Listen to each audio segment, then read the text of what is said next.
Welcome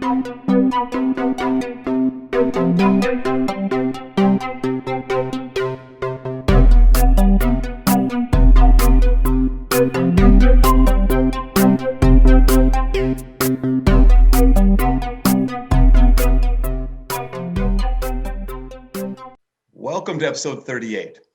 It's the first of 3 episodes related to environmental education. We'll have another one next week that I'll talk about at the end of the show. When I was working on my book on MOOCs and open education in the Global South 2 years ago, my colleague said, why don't you contact Marianne Kresny, because she's doing all sorts of cool things with people around the world, literally around the world. And she's trying to work with folks to save the planet, to save the species of this planet. And so I said, wow, that sounds like a great idea. Let's contact them. But I didn't realize that she had more than 1 or 2 or 3, 4, 5, 6. She had a lot of people. And so there are a lot of back and bios and pictures. And I got to meet people from South Africa, from Colombia, from Zimbabwe, from the Caribbean, from Iran. And we're going to have a few of those folks on this particular show. So Marianne Kresny from Cornell will start us off talking about MOOCs for a cause and other things that she's working on today. And Michael Schrenk is coming from South Africa, from Johannesburg. El Woon from Earth Care from the Caribbean. And Zara Golshani, who I met in Portland last year, we both happen to be in Portland, is in New Jersey, but we'll talk about Iran. So, and what she's doing with Iranian schools. We don't have Massi Roderick Warakula with us, unfortunately, for personal reasons today. But we want to give a shout out to him, and maybe he'll show up at the end. We don't know. We haven't heard from him.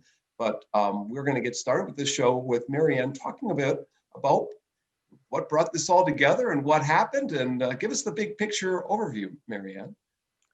Okay, thank you. Let me share my slides. Let me know when you can see them. We can see them. Okay, I'll try to go to slideshow though, then. Oops, I went to the wrong slide, but let me just go up here for a second. Okay, well, thank you very much, Kurt and Punya and your colleagues for inviting us.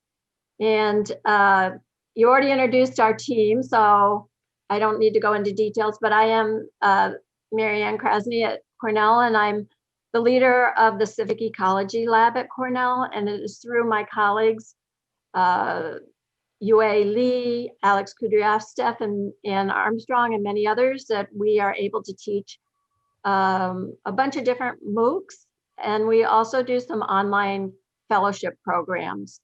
And as Kurt mentioned, we have today Gail Woon from the Bahamas, Zara Golshani, who lives most of the time in the US, but also lives some of the time in Iran. And she's been in Iran some of the times when we've taught our classes, and so has been able to meet with the students locally. And Michael from South Africa, and unfortunately Masango had a family emergency, so I don't think he'll join us today, but he did some amazing work with an Anglican university in Zimbabwe, so applying some of our environmental education stuff to the ground there. Okay. All right, there we go. So we so far have offered 9 courses, and we offer them not on a regular basis, kind of when we feel like teaching them. The eSTEM courses are environmental STEM education is our newest course. We just finished teaching it. And we will be developing a plastics education course, plastics sort of civic engagement course in this spring, hopefully being taught at the end of May. And so we teach these courses usually around 3 a semester, and they're 5 weeks each. And we often have local groups, and some of the people on the call today have led local groups or online mediated groups. So we try to have small groups that help to adapt the materials for their own location and students. And just in terms of sort of what our principles guiding our courses, our equity. So we do charge for our courses a $60 or so fee, 50, 60, I can't remember, I think it's $60 now, but anybody can take it for free and we basically don't ask any questions.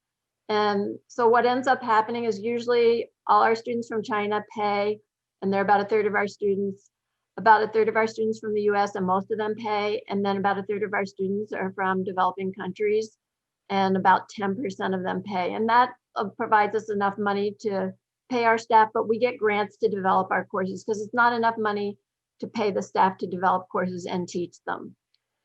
And we try to have our courses focused on solutions in terms of environmental and climate issues, drawing on research from Cornell and other places. We try to make our courses as social as possible using social media.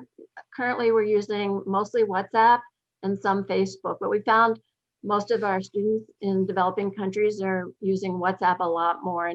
And the Iranian students also use WhatsApp. We had, not this last course, but the course before, about 150 students from Iran. So thanks to Zarf, and she'll be talking about that soon. And then we try to, form networks amongst the students, and we try to be as accessible as possible as instructors, largely through social media and then through weekly live webinars that supplement all the regular MOOC, pre-recorded lectures and readings and discussion questions. In terms of, we do have a research program related to this. It's headed up by Dr. Yue Li, and she's a research associate in our lab.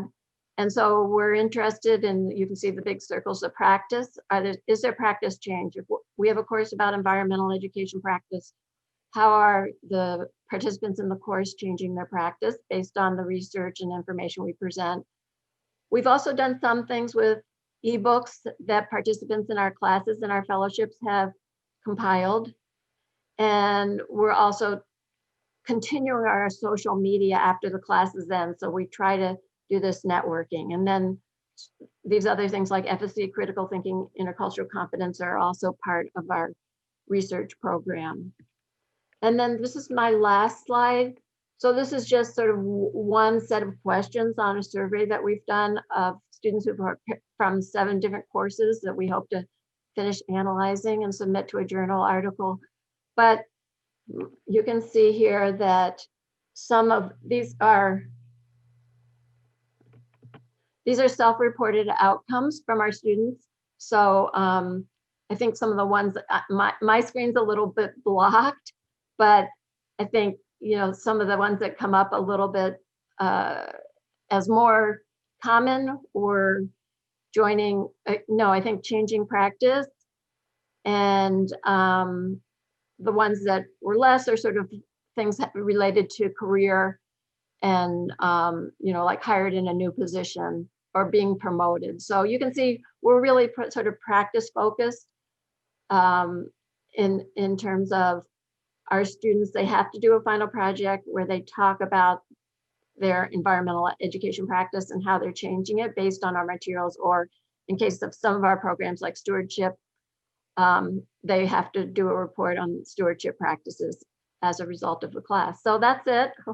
And I think we're going to go to Gail next. Thank you. Yeah, why don't you stop your sharing at this point? And before we jump to Gail, just to make sure we don't have anyone who wants to jump in with a comment from the host. Does anyone have a comment or a question before we go to Gail? No. Okay. Gail, I think we can just. Okay, Gail, why don't you introduce how you got involved in all this, and maybe tell people what Earth Care is actually, and maybe you are going to be doing that. So why don't you take over? Going to share my screen. Bear with me. I'm new to this.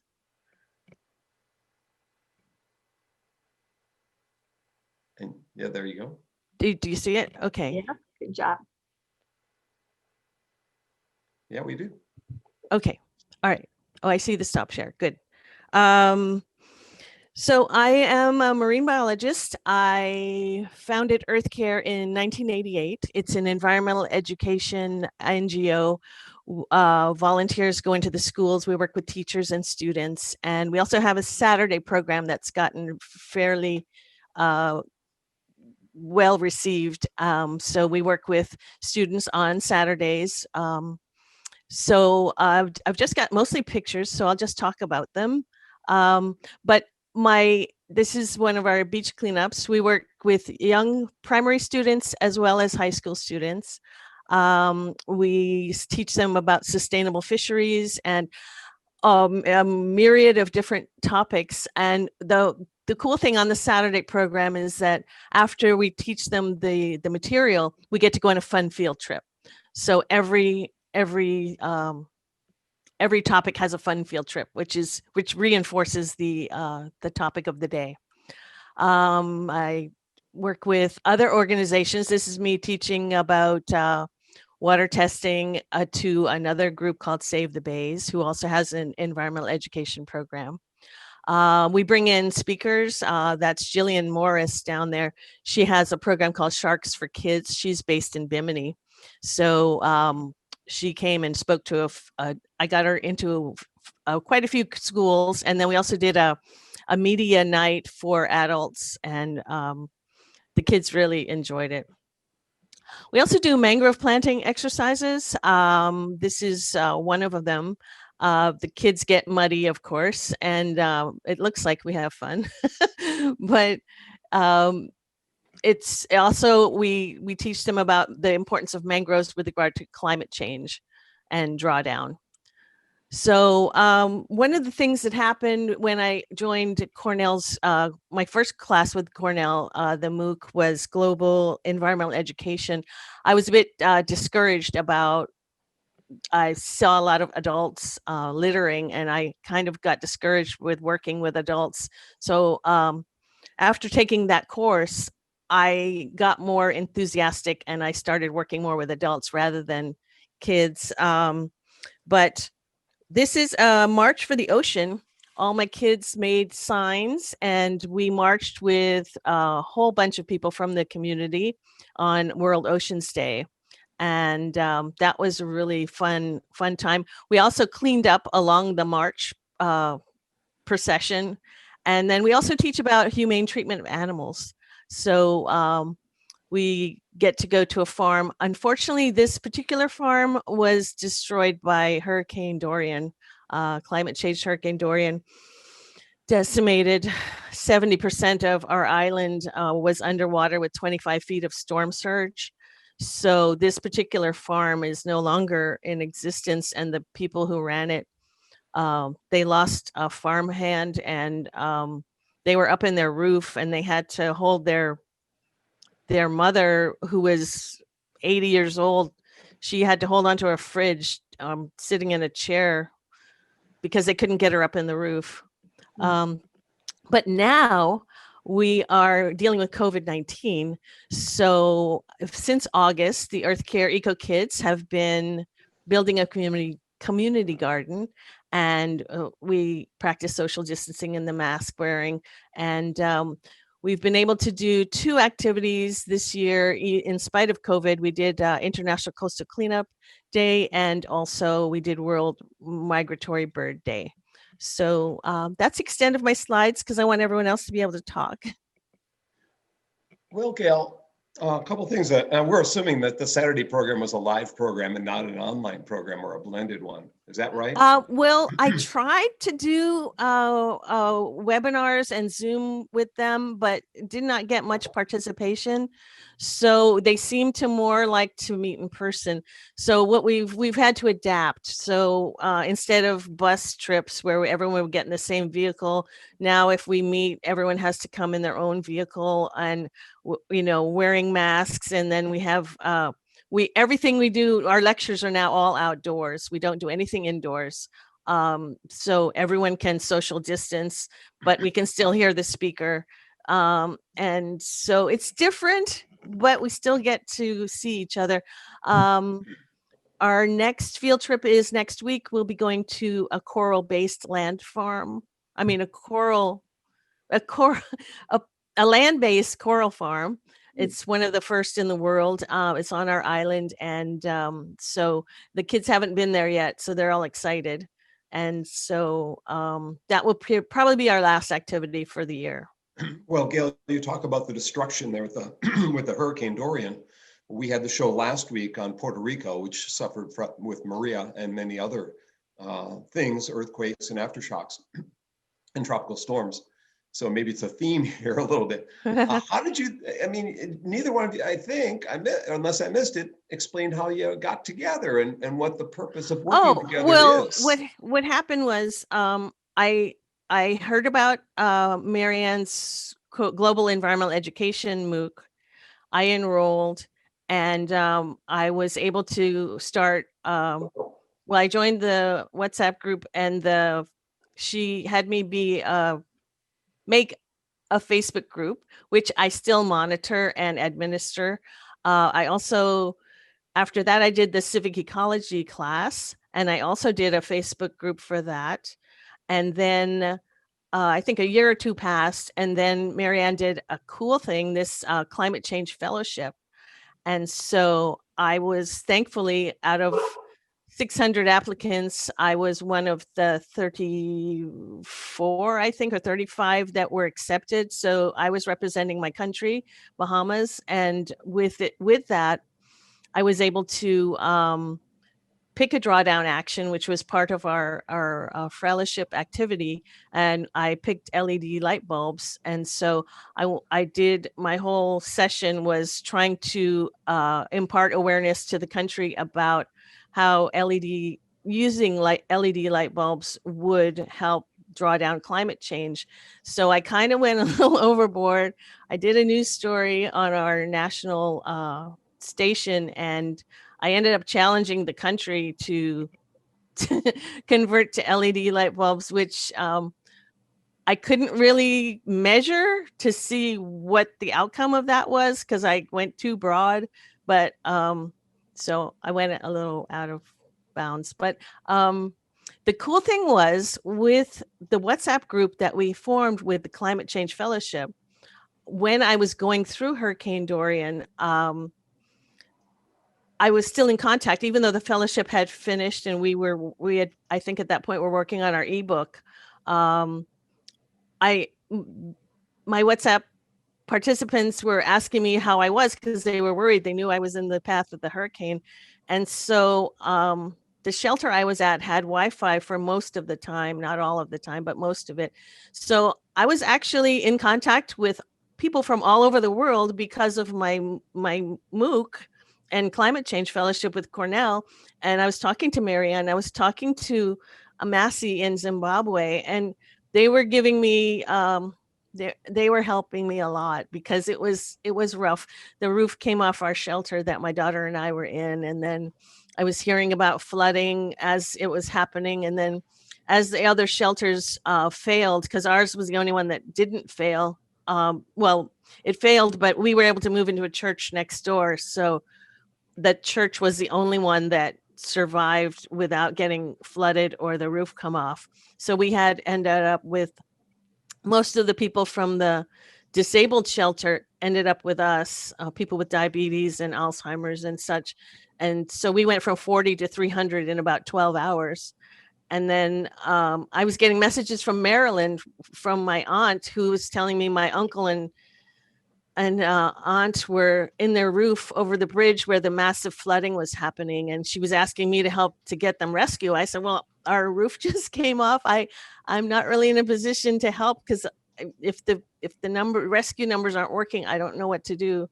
And so, but the whole time I was being helped by my MOOC, my fellowship, climate change fellowship people who were praying for me, and they were talking to me, and they were helping me to get through this horrific experience. Wow, Gail, that's, we've heard stories last week in Puerto Rico, and now hearing the ones from the Bahamas. It's literally heart-stopping in some ways to think about what we perceive to be inconveniences are very minor when we think about what the whole world has gone through the past few years with climate change issues and now COVID and other things. We have a question from the audience that Punya is going to raise. Yeah, so one of our loyal viewers, Priyank, has this question about sort of the connection between the work that you're doing Gail, and sort of school subjects, and how does that like is there crossover, and what are the connections between sort of school learning and what you're doing? And maybe Marianne, you might have a sort of a bigger stories to tell around the work. So, but I'll start with Gail, and then whoever wants, Marianne or whoever wants to jump in. Okay, well, our mandate is to work with the teachers. So teachers will contact me and say, okay, we're doing ecosystems. Can you send someone in to talk to us? So that's what we'll do is we'll work specifically with the teachers, with their syllabus, with their curriculum, and we'll formulate a presentation specifically for their lesson needs. And then, but with doing that, we'll make it Bahamian. We'll put in a local slides and make it so that the kids can know that, okay, this industrial area on our island is one of the ones that's contributing to pollution, but these are the solutions. And then, or our landfill is actually state of the art for the Caribbean. So a lot of people don't know that. So whatever the issue is, we will adapt it to that particular school, to that particular teacher's needs. And so it's worked very well. The teachers have been very happy. We get called back every year to present on various topics.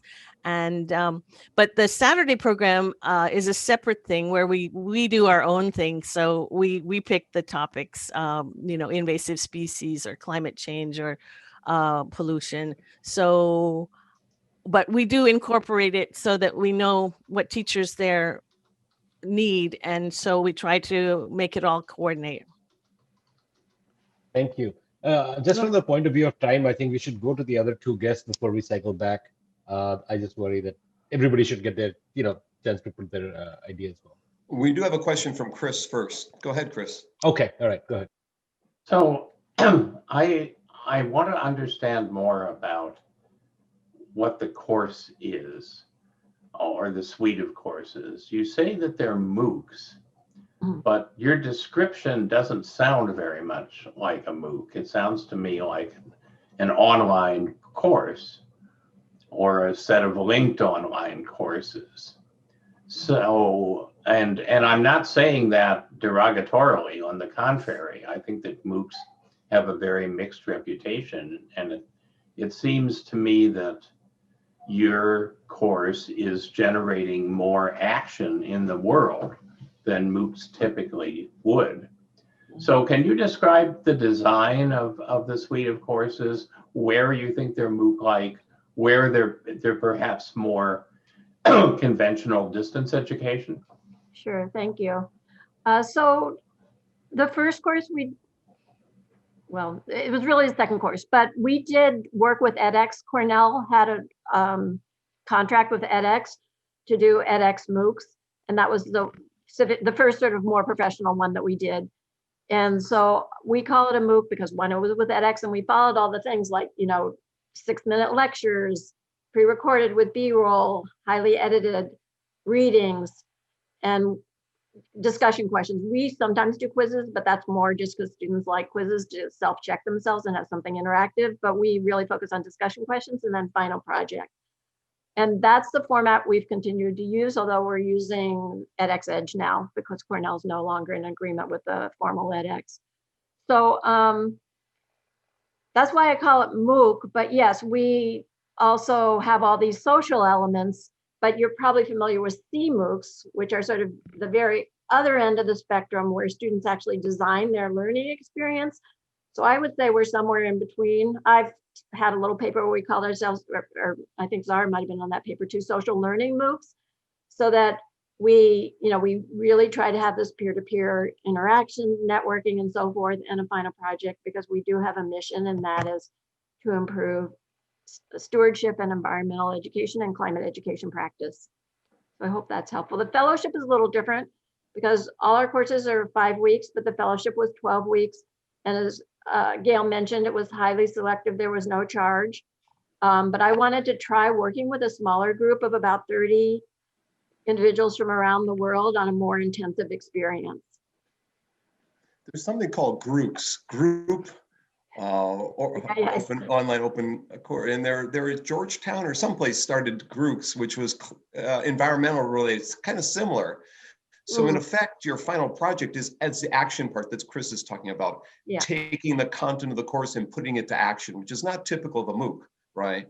So Yeah, I mean, but a lot of them do have, like, you have to write a business plan or something like that for your final project, right? So I'm not sure if it's all that different. Tom Rees, my colleague, calls them project-based MOOCs. So PBL MOOCs or PMOOCs or whatever he calls them. There's PD MOOCs, professional development, CPD, continuing professional. It gets kind of confusing after a while. Well, So maybe we do need to move on to the other two, if that's okay with the co-hosts. Just quickly, a point though. One of the big differences between MOOCs and conventional distance learning is retention rates. You know, and how would you chart your suite of courses on that spectrum? I think they're higher than many, but also we have fewer students. We have like 700 students, so we're not talking about tens of thousands of students. So we usually have, I think, around 30-35% retention rate. But I think it's because, we're interacting with them on webinars.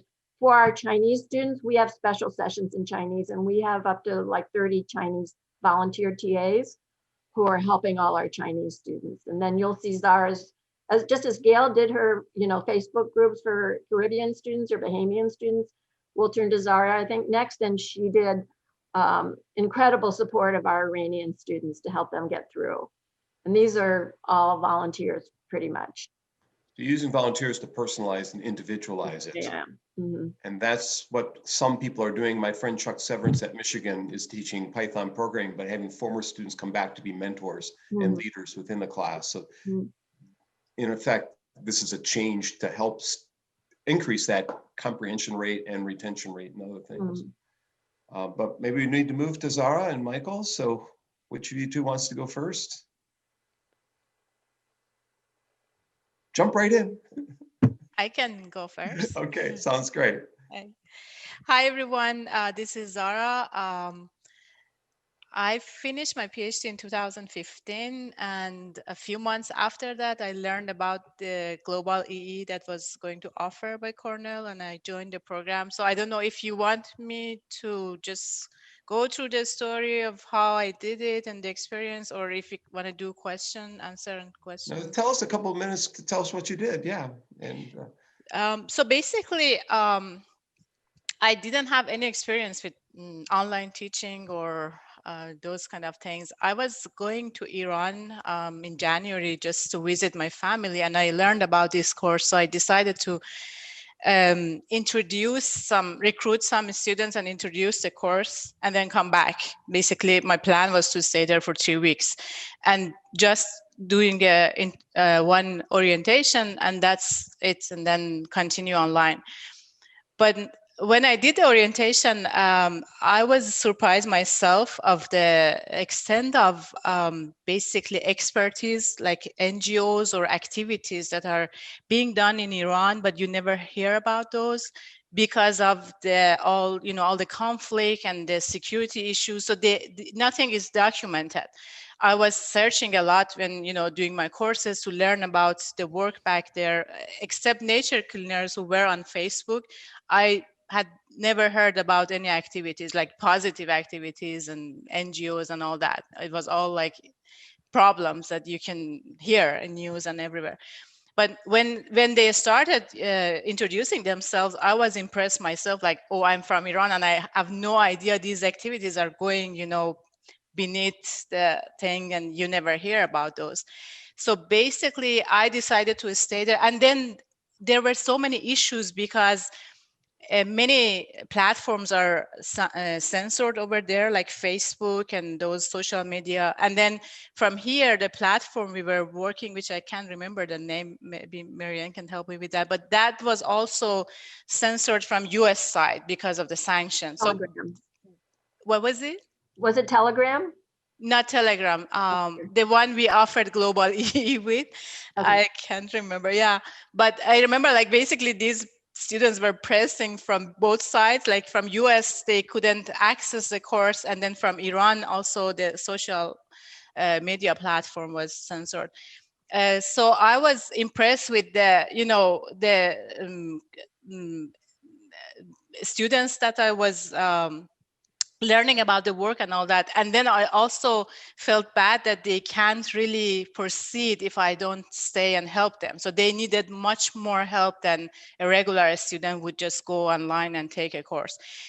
First, they didn't have the experience with online courses because of the internet issues over there, and like local, basically there are so many issues with the internet speed and all that.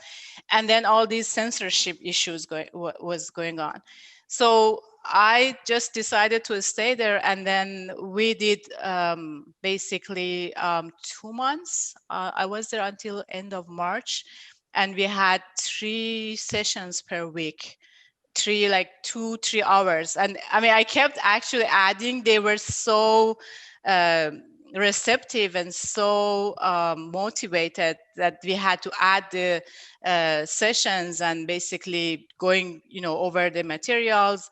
They translated the videos, we reviewed the videos, did the discussion, projects and all that. So I was there until March, 2 months, like very intense in person. And then I came back in April, and we continued the activities, like the course activity, and also like the amount of motivation and energy was overwhelming for me. So I decided to define other projects. We did a translation, like they help with the book translation, which is going to publish. I mean, there has been issues with publication because we wanted to do like a hard copy of the book. E-copy is not really common over there. So that has been going aside, but they did the translation. And then each week we had like weekly presentation of what they are doing, like their project, and also their own activities, like stewardship activities, NGO activities, anything that would help them, build that community. And then I had another research group came out of that group, and we worked like for a year. We did a proposal. I was able to actually get some funding locally, but then because of the arrest issues that happened in 2018 with environmental activists, so that was the security issue that I decided to just not continue with the research project. And also on my side, that was so motivating for me, which I decided to kind of continue this as a career, and got a job with Sony Research Foundation in 2017. So 2016, I was involved with Global EE, and then I joined Sony Research Foundation at New York State University, which they had funding for training the trainers. And I was involved for 2.5 years until April 2019. I'll stop you there for a second. Just remind me, I may have missed this. What age students were these in Iran? And how many? So, I mean, in total, I would say with the new course, I think we are getting close to 300, 250, I would say, the total of, the courses that I have been involved with. But for Global EE, we had 70 people join the group, the Telegram group, and then 35 were the ones who did the in-person. So they were always— What grade levels though? What age levels? Age mostly 25 to 40. Okay. Yeah.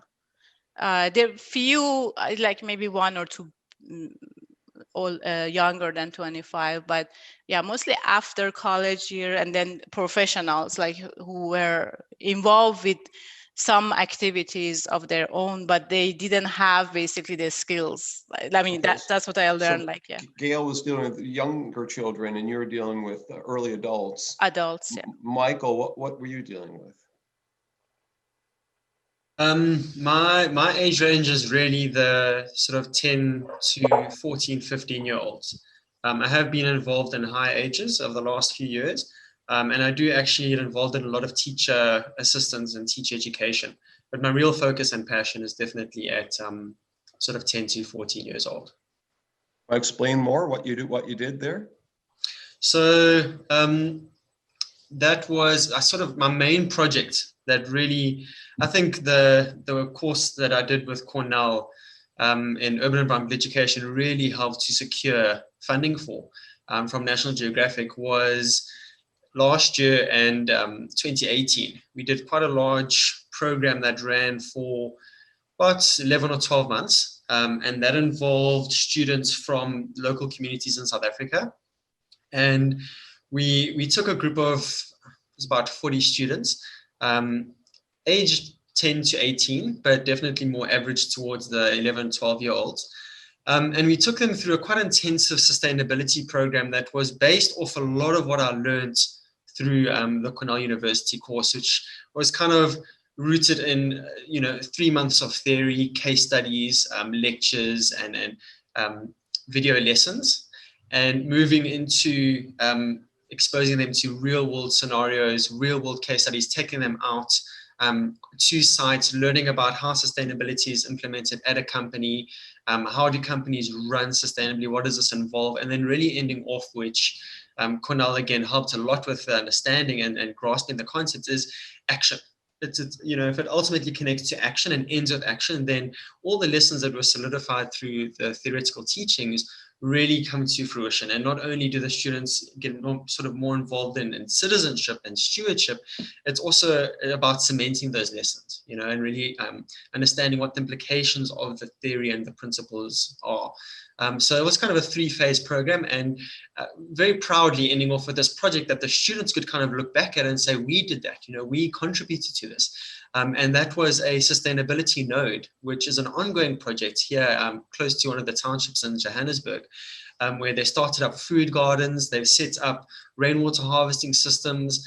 The food gardens are going to be based entirely on hydroponic technology, vermiculture aspects. So a lot of permaculture concepts really coming into it, which the students designed end to end. They kind of said, listen, this is the budget we have.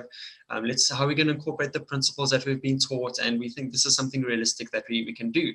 All the mentors and educators kind of stood back, and the students really took the lead.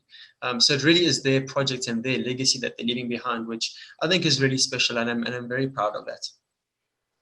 Great. I think we have another question from the audience that Punya's going to, and I have a couple more, and I'm sure Chris does too. So thanks, Kurt. So this is I'm sort of stepping back and looking at sort of the big picture here, and what I think is like a really fascinating model that I'm seeing. So what we have is like a centralized structure. So Marianne, the sort of the courses and stuff that you created, which have a broad framework and all that. But what's really fascinating is that all the other three, so when Gail and Michael and Zara speak, it's like how that has been now customized to the local.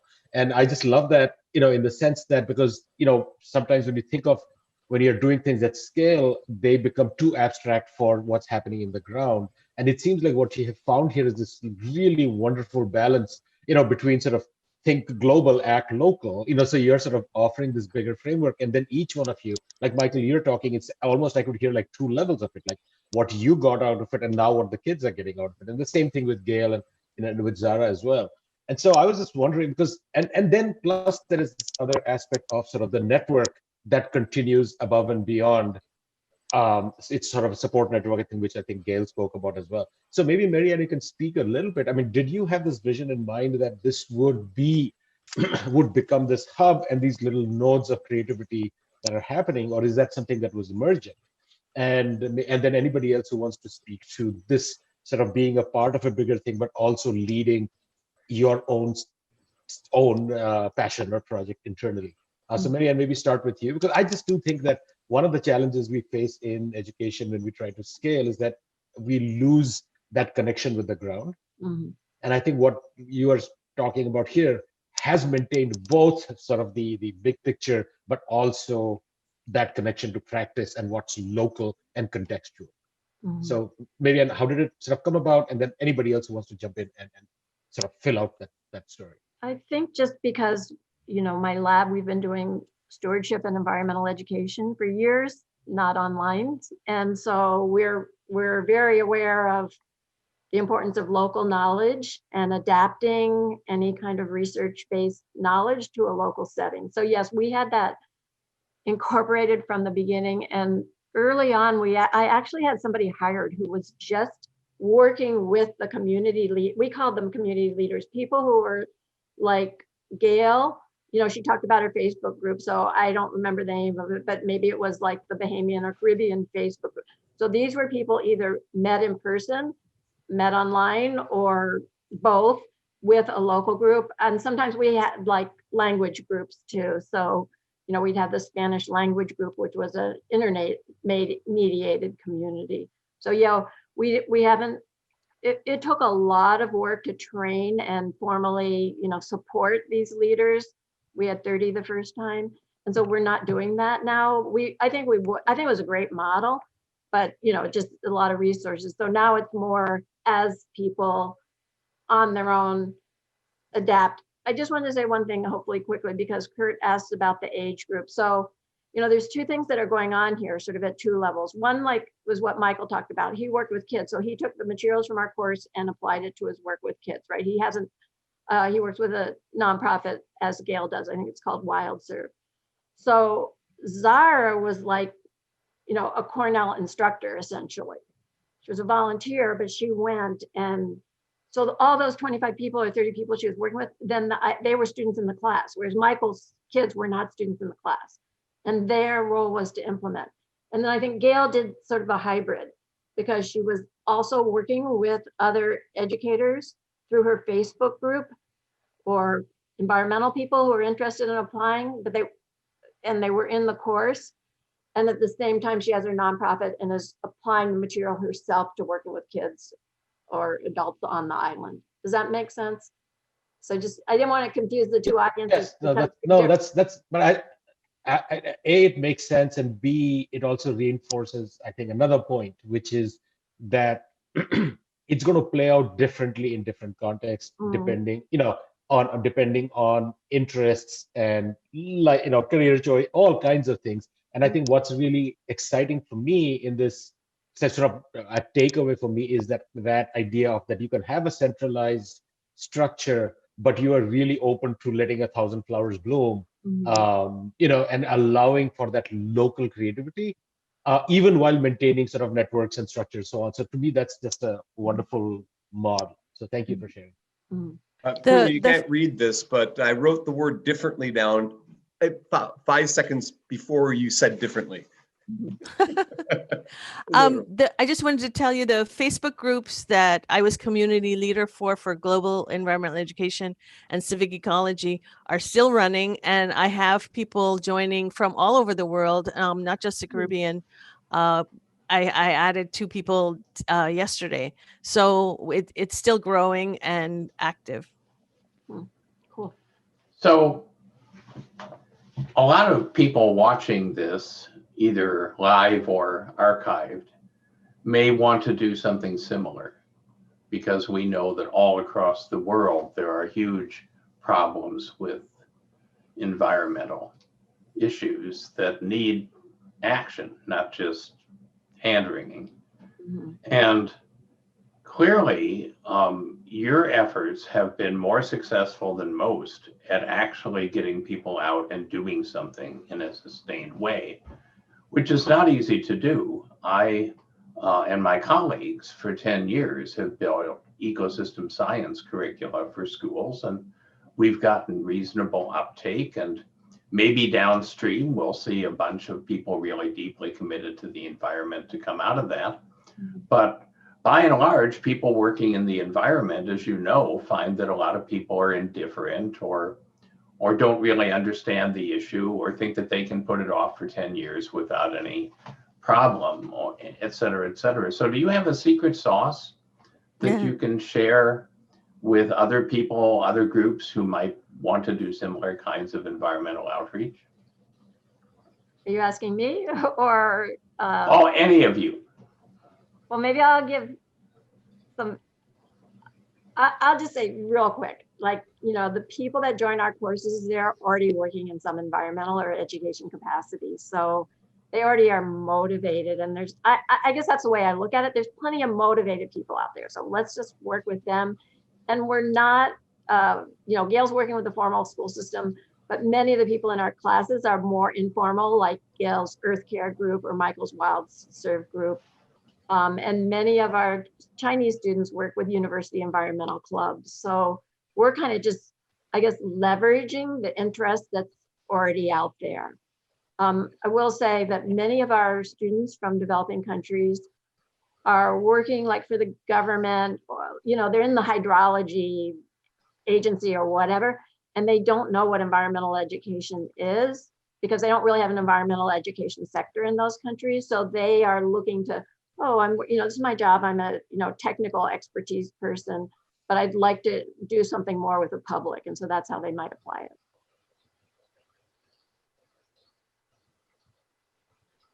Anyone else want to comment on that? Yeah. I think I've done a lot of thinking about it because my background is actually engineering, studying at Wits University, and what drew me into to work with Marianne and her course was the fact that I was so busy, having started this nonprofit, having already dabbled in environmental education. I didn't have the capacity or the funding to go and do now a whole sort of post-grad in education and, really hit it hard. And now I'd committed, I was running these programs and I needed to essentially have really good quality knowledge in a short space of time, which would also help with networks. And that's exactly what the course did. Essentially, it allowed me to take my passion and love from the engineering discipline and hybridize it with the lessons and the concepts and the frameworks that were given to me through the course. And it because, I think the real thing is like most things, what you put in or what you get out. And I think with MOOCs, it really applies so much. You can put a lot into it and get a lot out. You can also put very little in and you really only just going to get the bare basics out. And my team and I that went through the course, we put a lot into it. We had a lot of discussions. We really enjoyed the material. And we worked with Urban Environmental Education Review, which was a book that was published at that time. And I still reference it today. And essentially what it allowed me to do was to kind of rapidly enter the space of education, which I really hadn't looked at it academically enough before. Allowed me to take on these principles and then at the same time put them on the ground, because the program's already running. And that's the real value that it has been for me. And it's also kind of opened up this whole perspective where I now know that specifically with Marianne and her suite of courses, as I have time and as opportunities open up, I can look at them and use them as stepping stones to sort of level up, gain new concepts, and then immediately again run them on the ground. And I think that's a huge value and something that has been very, very useful to my frame of work.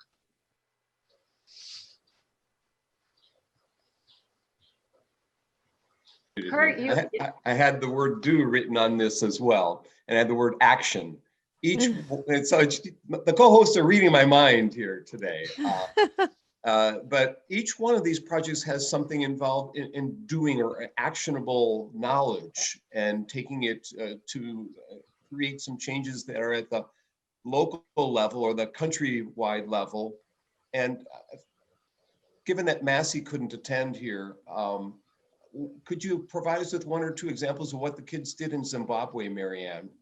And the second question I had written down, I didn't have secret sauce, Chris, but I had clone written down. I think Marianne needs to be cloned because it's not just your courses. It's the way you approach those courses, the role that you served in teaching those MOOCs. And I'd like the others to comment, or maybe yourself, on what attributes that Marianne has that enabled you to do what you do. How can we train teachers to, what skills do they need to be like, to create environments like this? So two-part question. Marianne, could you comment on what Massey would have talked about? He's a instructor lecturer at an Anglican university or college, and Michael may know more, but my impression was a very rural area of Zimbabwe. And he used the course in two ways. One, he got some environmental education knowledge, and he was asked by his chair or provost to develop a course on the environment for that university. And second, there was a pilgrimage.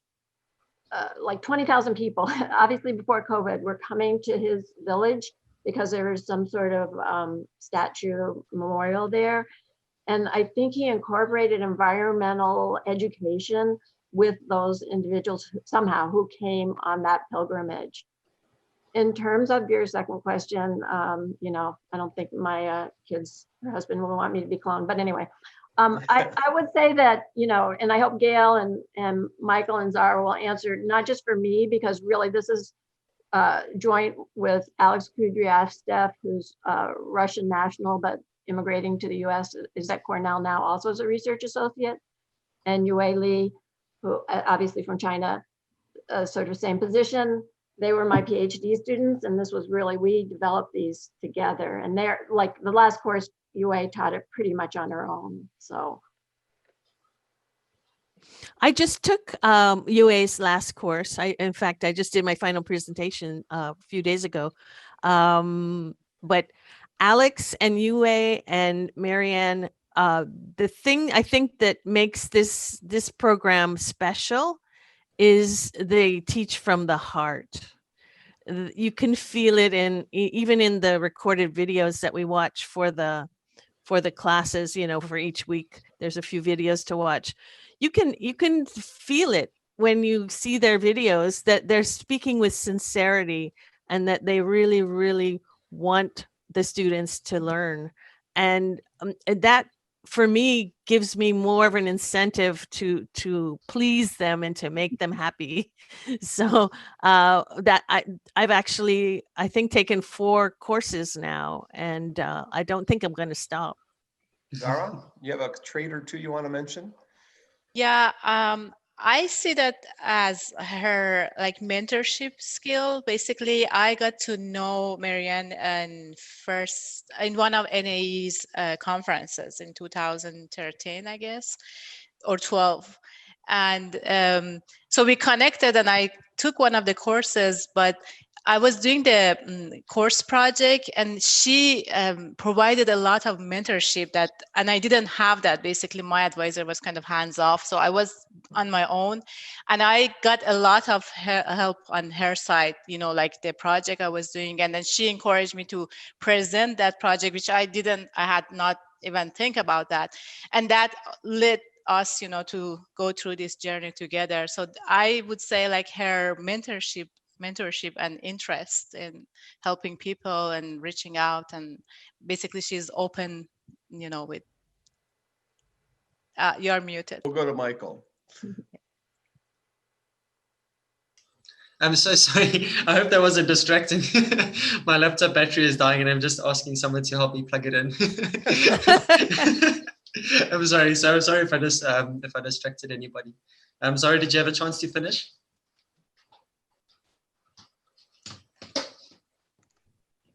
Zara? Yeah.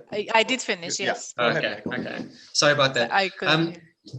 Sorry about that. So yeah, I think I'm also kind of focusing on the question in the chat box, you know, is there a framework or certain pointers which make global to local possible? And I think that also connects very much to what Kurt was saying about Marianne's sort of what qualities does Marianne and her team have? And I think that they kind of connect very closely.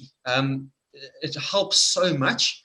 And I haven't got a massive amount of experience in it, but the logic to me and my experience is it helps a lot to have somebody like Marianne and her team who work globally. Their context is global, their networks are global, they have this global perspective all the time. I mean, Cornell is a global university. To have people like them who have the ability and the capacity to just be naturally good people, you know, they're people. They love working with people, they love sharing stories, and that is so useful because they as individuals and as a team act as a lightning rod. You need that lightning rod, and I don't think it's useful to have a lightning rod that isn't a person. You know, a course, a book, it can only go so far. If you have a person or a team, someone who can talk, share stories, make those connections, and really just be open, exactly like Gail said, make a connection. As soon as Marianne sent those first emails and we connected over email, not even virtually, I just felt this natural connection. Here's somebody who's, to me at the time, it's like, geez, Cornell University, so far over the ocean, and a professor, it's just this amazing sort of otherworldly experience. But she's giving me her time. She's sharing stories. She's there to help. And that naturally creates this connection between me and the small projects that I'm doing here in a small community in South Africa, to this entire global picture and the global framework and what's going on in the world, and how what we're doing here relates to that global picture and vice versa. So I think my point is really the fact that you've got to have the right people, and you've got to have the people that are passionate, that have the time, and have that innate vocational ability to just be passionate and connect with people on an individual level. To me, it's been the real punch to the whole experience. Punya, did that answer your question? Did that address your question? Yes, I think this was sort of the question that Priyank asked as well. And I think this is, I think, always the challenge. And when we look at sort of educational innovation and projects, is that, it is how much of it is based on the individual who started that, and how much of it can we bake into the system so that it can continue. I mean, that's the same thing that I think about, like, with the work that I do in my office, is like, tomorrow, if I am not there, does that work continue? And it'll evolve and grow. I get that. But I think that's something which, as we think about, because I love this model. I mean, this to me sort of has the best of sort of the top down and bottom up. It has the just hearing the individual stories, and Marianne, your bigger picture, and sort of the comments that Michael just made. I think that to me is really powerful. And I think that very often when we think about the secret sauce, that's a question that I struggle with, is how do we bake it into the system, into the processes and procedures that we follow, so that then it's not dependent on an individual, but really that it is part of how we live and breathe and work. And and any thoughts on that, I would appreciate. But that is a significant challenge in all of this, anything that we do. Any other comments there? Chris, did you have any final questions or comments? You're muted. I just want to say that I think that this is really important, and I'm happy that Kurt invited you. It's clear that if we look at huge things that are going to disrupt the world over the next half century, climate change should be in anybody's top three. And given that the pandemic should also probably be in anybody's top three, that's a pretty elite group of challenges. And finding ways to communicate passion to people who ought to be passionate, but who just don't get it, either intellectually or perhaps because of a social climate that they're engulfed in, is vital, as you know, and we're happy to celebrate the good work that you're doing. Definitely. There's so much more we could talk about. We haven't touched on what your next steps are, what's missing from this. We have maybe 30 seconds to make a comment there, Marianne. Was there anything, any next steps you're looking towards, or anything advice you would have for others as to next steps? The next steps, we kind of are continuing as we are. We'll be offering 3 courses this spring. I love doing the fellowship because it was 30 people, and I really feel like I got to know them and continue. We also have a very supportive network in it. And similar to what Gail said, we've had people go through floods in Mozambique and in Kansas City. And, we have that supportive group that's kind of helping us through the crisis. But just, experiment. We're lucky we're in a field where there's not one right answer. There's no one right way to do stewardship and climate education and climate action. And so I think that allows us to do this adaptation. And then we have, it's been so much fun. Like, I have never met Gail in person, but I feel like she's my friend.